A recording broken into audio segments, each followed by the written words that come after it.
commandment. You shall not covet anything that is your neighbor's.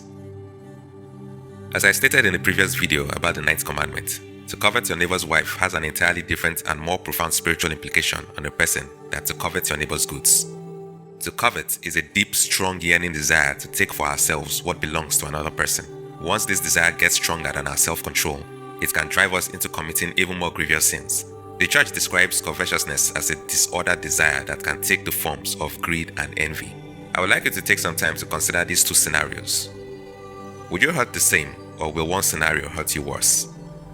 Another man tries hard to convince your wife to leave you and go with him. Or another man plots to steal your vehicle.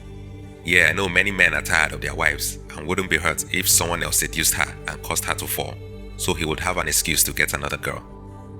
Now, for those inclined to think this way, when you ponder this disposition, you realize the disorder.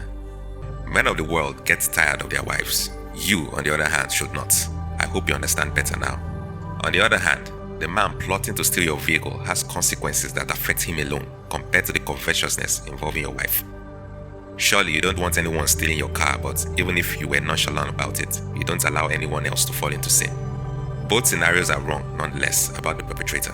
When you covet anything that belongs to your neighbor, there is some level of selfishness born from the absence of love.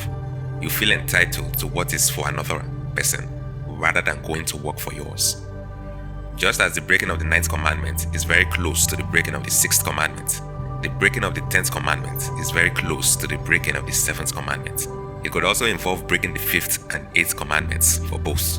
We have heard of situations where people you thought were friends were very close to you and involved in your business. You thought they were allies, but never knew they were monitoring you and plotting to take what was yours because they envied you and were never satisfied with what they already had.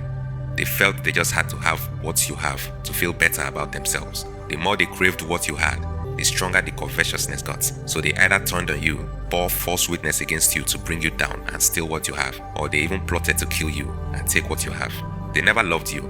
If they did, such evil wouldn't fester in their hearts.